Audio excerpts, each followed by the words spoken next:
Gorkha regiment वालों की height सबसे कम होती है तो पहाड़ पे एकदम इजीली चढ़ जाते हैं।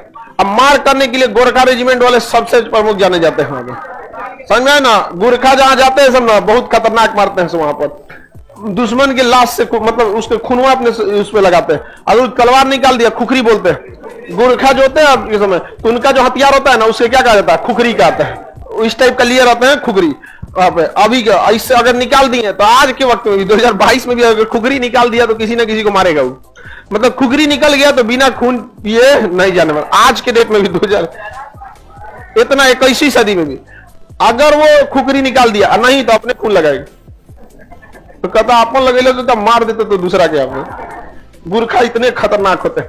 एक गुरखा सैनिक था, मतलब छुट्टी पे ट्रेन में जा रहा था। ट्रेन में कुछ लुटेरे घुस गए, सब लगभग 20-22 की संख्या में लूटने लगे। सब इसका भी सामान छीन लिया। सब तो ये भी कहा कि भाई बहादुरी और समझदारी में अंतर होता है ना। अब क्यों जी हम ट्रेन में चल रहे हैं, ट्रेन में तो एक दो आदमी के दिमागों काम नहीं करता है, इन्ने सीट उन्ने सीट, भागेंगे किधर से, लौट जाएगा उसी में, भीड़ भाड़ दुनिया भर का, ऊपर चलते स्पीड, उन्होंने अपना भी सामान दे दिया। लेकिन वो लुटेरे कुछ देर बाद लूटपाट करने लगे, एक महिला का छेड़खानी करने लगे। अब इसके अंदर का गुरखा जग गया, का इंडियन आर्मी का गुरखा। अब खुखरी लेके जाता है, निकाला, मारना जब चालू किया ऑन द स्पॉट 4 आदमी को वहीं काट दिया और पूरे के पूरे 2200 को मार के भगाया। कोई अपने पैर पे उठ के नहीं गया 2200 में से, सब लंगड़ा के गया था सब। इतना खतरनाक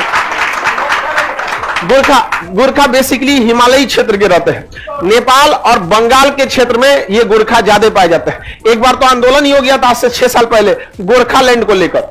बंगाल और आसाम के एरिया से काट के वो अपनी मांग कर रहे थे, हमको क्या चाहिए, गोरखा लैंड।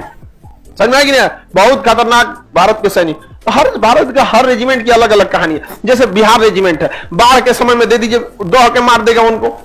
राजस्थान वाला तो थार का एरिया है, तो हर रेजिमेंट इसलिए बनाया जाता है ना कि वो किस एरिया में सरवाइव कर सकता है। अब जैसे बिहार के सैनिकों को आप अगर कहिएगा बहुत ज्यादा माउंटेन पे करने के लिए, तो नेचुरली वो नहीं है। वो अलग बात है कि ट्रेनिंग के दम पर उनको आप कहीं पे भेज सकते हैं, बट नेचुरली नहीं है। और अगर पहाड़ पे भेजना है तो उत्तराखंड के कुमाऊं रेजिमेंट को भेजिए ना, गढ़वाला कुमाऊं, पहाड़े पे उन लोग का जन्म हुआ है।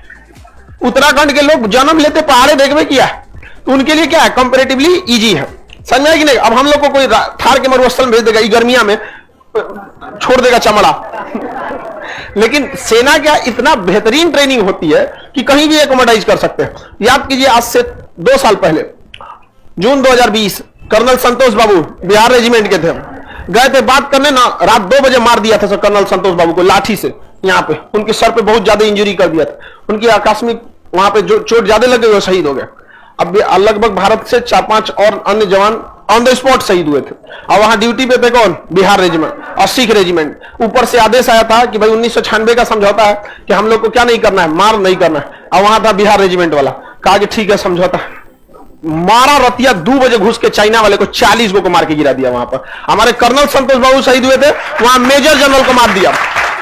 और हालत यह हो गया मेजर जनरल को मारने के बाद कि वहां बिहार रेजिमेंट डटी रही, वहां सिख रेजिमेंट डटी रही, और वहां चाइना की ओर से 9 बार ट्रांसफर हुआ। जो आता था उसका तबीयत खराब हो जाता था, चल जाता। तबीयत नहीं खराब होता था, डर के पेट खराब हो जाता था। समझ में आ गया कि नहीं आ गया? मारा घूस के रतिया 2 बजे मारा। हम लोग पूछे, लोग यहाँ पे ऊपर से आदेश आया दिल्ली से, समझौता है। हम थोड़े समझौता किए हैं, समझौता आप लोग किए हैं। यहाँ पर हमारे कर्नल को मारेंगे, समझौता देखेंगे। मारा सब विकेट पे जाली बांध के, तो कटीला तार होता है ना, और कटीला तार से मारिएगा तो कैसे होगा, तो विकेट ले लिया और उस पर बांध दिया कौन, कटीला तार। मारा एक को जनरल सब जना उधी आ गए। यहाँ पे हम नाम भी बताते सबका, लेकिन ससुरा हमको जीएस याद हो गया, लेकिन चाइनीजों का नाम ना याद होता।